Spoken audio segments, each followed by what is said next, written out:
Assalamualaikum warahmatullahi wabarakatuh. Salam sejahtera bagi kita semua.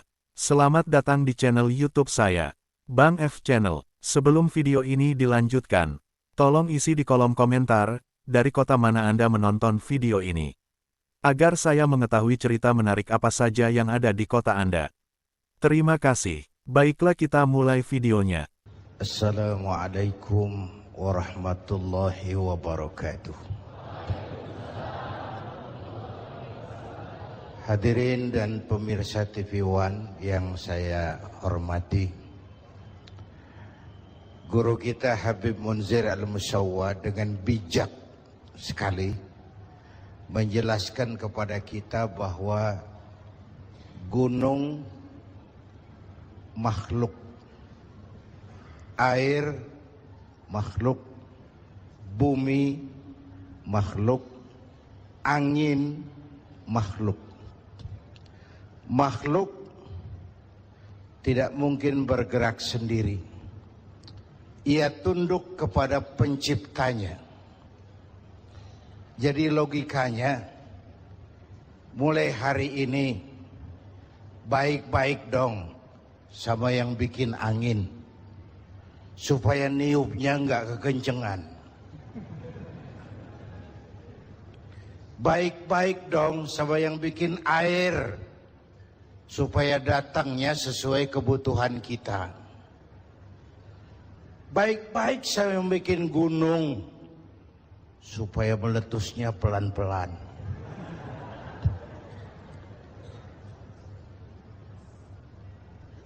Lalu Ananda Fikri cerita tentang fenomena bencana sampai kepada kufur nikmat.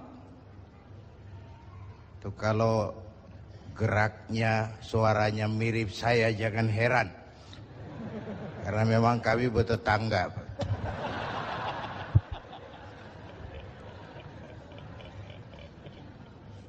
Hari ini saya tergelitik dengan tema Bung David tadi. Apa yang bisa kita korbankan untuk saudara-saudara kita yang setengah menjadi korban? Mundur dikit tentang korban. Sisi lain, Nabi Allah Ibrahim, nabi kaya. Beberapa nabi memang kaya tuh. Nabi Sulaiman, nabi kaya. Nabi kaya. Pernah beliau nyembelih hewan, onta 300 ekor, kambing 1000. Dagingnya habis dibagiin fakir miskin. Onta 300, kambing 1000. Belum pernah kita dengar konglomerat kita korban sapi 300, belum. Atau juga kurus.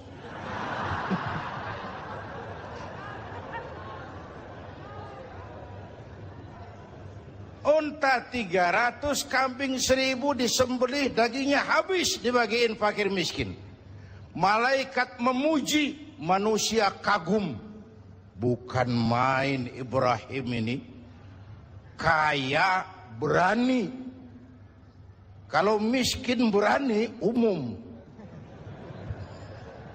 kepepet.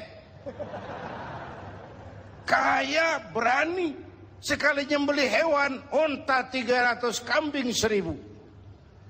Dikagumi malaikat, dipuji manusia, timbul sifat manusiawi beliau. Kalau onta 300, kambing 1000 mah kecil. Jangan onta, jangan kambing. Andai kata saya punya anak sekalipun, diperintahkan untuk disembelih, akan saya sembelih untuk mendekatkan diri kepada Allah. Tuh keluar tuh ucapan. Kenapa? Waktu itu beliau belum punya anak, jadi ngomongnya enak. Tuh biasa bahasa kampanye.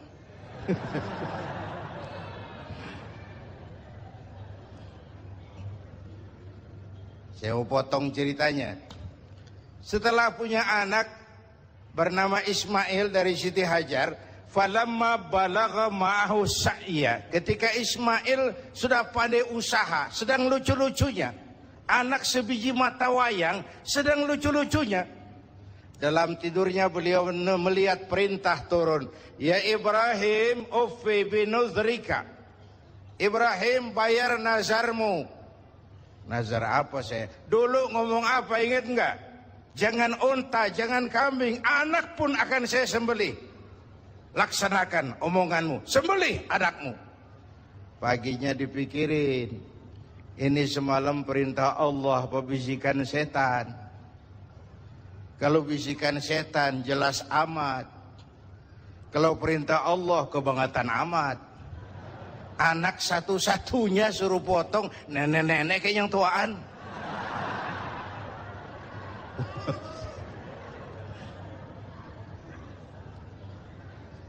Maaf nek, bercanda.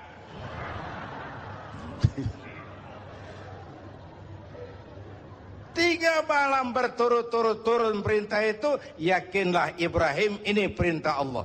Pagi-pagi, Hajar, saya bang. Ismail sudah mandi? Sudah bang. Kasih pakaian yang bagus.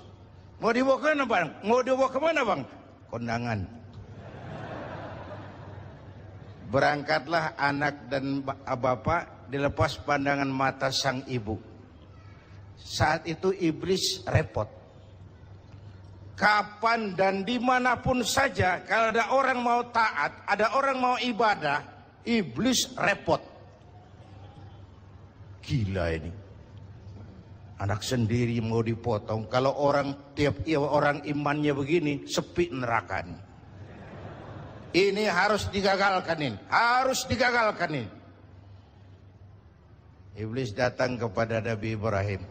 Ibrahim, mau kemana kamu? Ke Jabal Kurban, ke bukit. Mau ngapain? Nyembelih anak saya. Kenapa kau sembelih?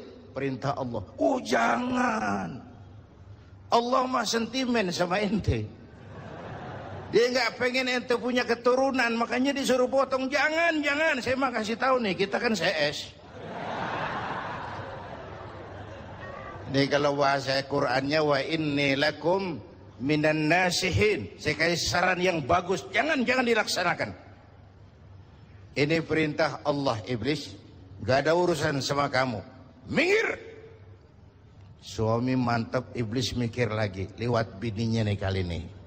Bisa digagalin.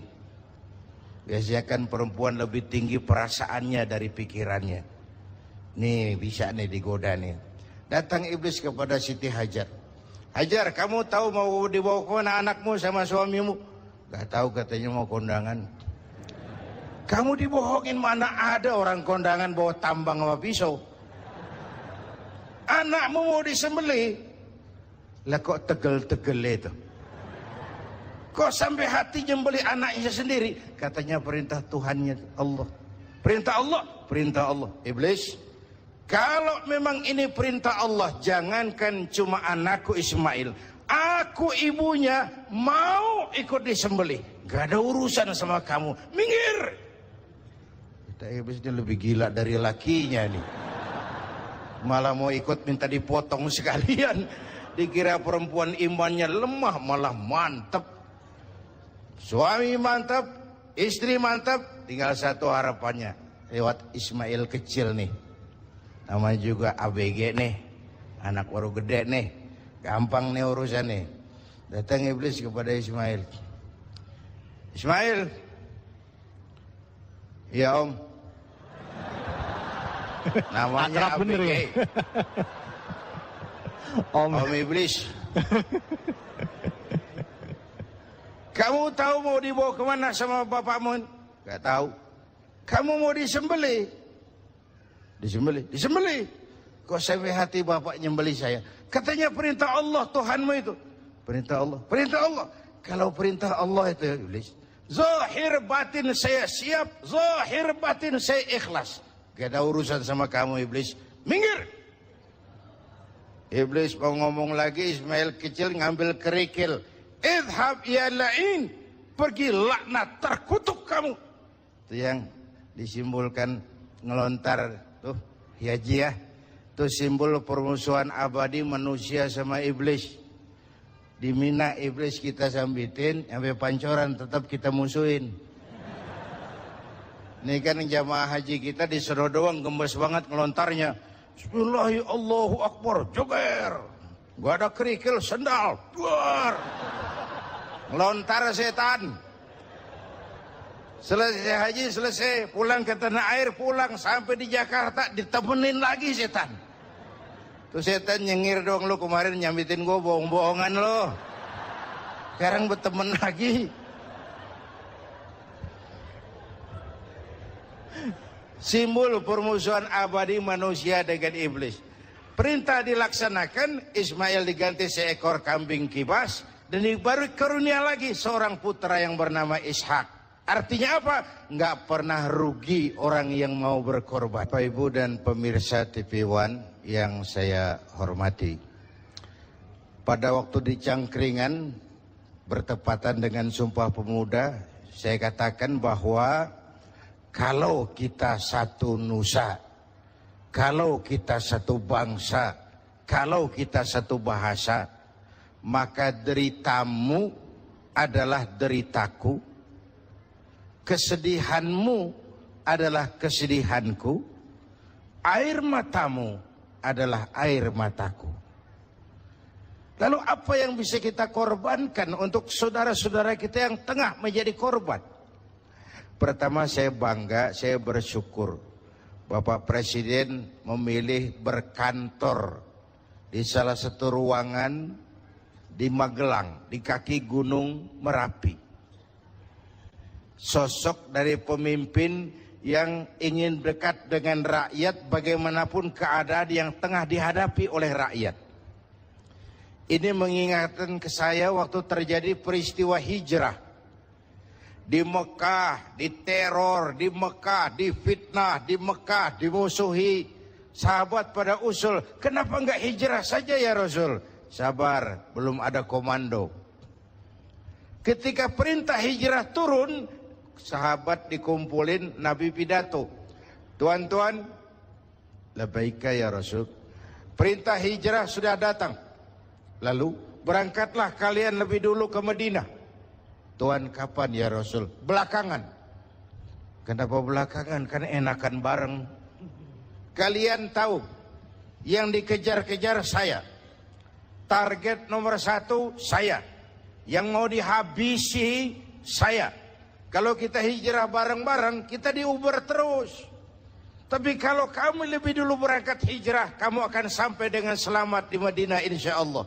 Karena saya yang mereka kejar, saya yang mereka ancam, saya yang mereka mau bunuh, tetap bertahan di Mekah. Mekah bahaya. Berangkatlah kamu selamatkan dirimu, biar saya di Mekah menghadang bahaya. Inilah pemimpin. Gak mentang-mentang turun perintah hijrah, terus ngepak koper, udah ya gue duluan ya. Enggak. Keselamatan umat diutamakan. Kemaslahatan umat diutamakan. Jadi kalau presiden saja sudah berkantor di kaki Gunung Merapi, menggembirakan buat rakyat, mestinya menteri-menteri yang berkaitan juga mikir. Menko Kesra, Mensos, kalau begitu saya mesti berkantor di tempat pengungsian. Deketan lagi. Menerima sinyal, jangan boyong-boyong doang. Ada empati. Man a'ana mujahidan faqad jahada. Siapa yang membantu orang yang sedang berjuang, pada hakikatnya dia juga sudah ikut berjuang. Bapak Ibu hadirin dan pemirsa TV One yang saya hormati. Wallahu fi aunil abdi madamal abdu fi auni akhi. Allah akan selalu menolong seorang hamba selama hamba itu masih mau menolong saudaranya. Dulu ada pepatah, a friend in need is a friend indeed. Itu bahasa Jawanya begitu. A friend in need is a friend indeed. Teman sejati kelihatan waktu kita perlu. Teman sejati kelihatan waktu kita perlu. Begitulah rakyat ini. Merasa ada kok, kita punya pemerintah kok, kita punya pemimpin kok, kita nggak sendiri kok, kita punya teman kok. Sesuai dengan bidang dan kemampuan kita masing-masing. Dulu Nabi Sulaiman menggalang dana untuk mobilisasi mau jihad. Bukan cuman manusia, binatang semua pada nyumbang. Mula-mula datang gajah.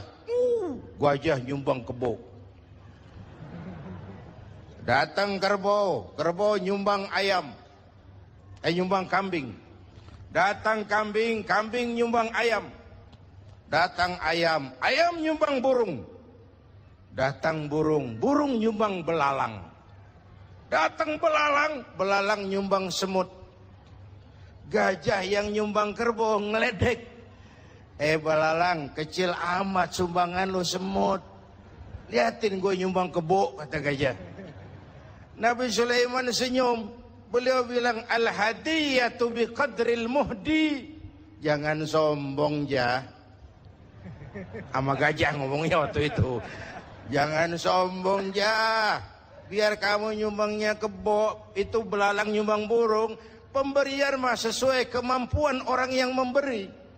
Kalau gajah nyumbang kerbau, pantas gajah gede sumbangannya gede. Belalang nyumbang semut, wajar belalang kecil sumbangannya kecil. Ini yang sering terjadi, datang gajah nyumbang semut. Tahu masjid lagi direnovasi, mobilnya banyak, rumahnya gede, datang panitia masjid 1000.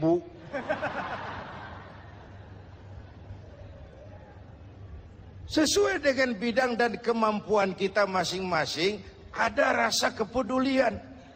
Kita kan bangsa yang, Indonesia kita ini bangsa yang murah senyum. Kita bangsa yang santun. Kita bangsa yang punya semangat gotong royong. Kok belakangan kita seperti tercabut dari akar budaya kita sebagai bangsa. Tiba-tiba kita siap jadi serigala buat saudara kita yang lain.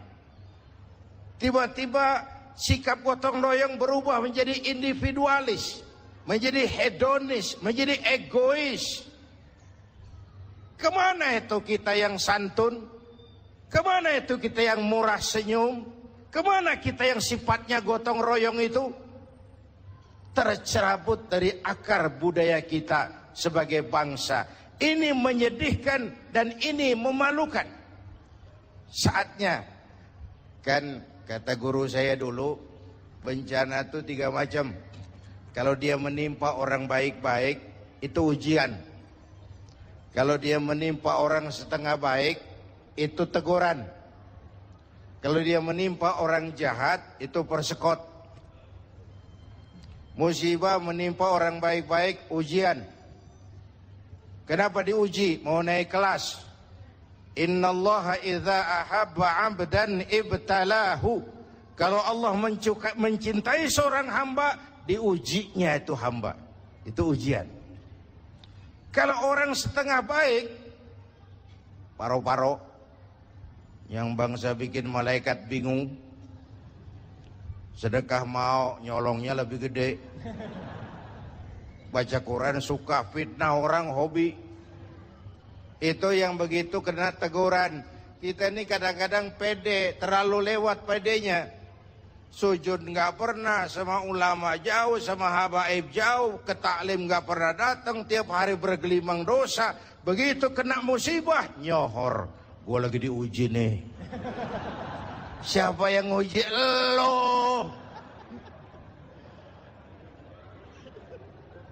Lah kagak sekolah, ulangan. Mau naik kelas berapa nantinya? Yang diuji itu yang beriman. Ayolah kita introspeksi. Kalau diuji bukan saja harus sabar, tapi harus lulus. Kalau ditegur, introspeksi, perbaiki yang kurang, kurangi yang berlebihan.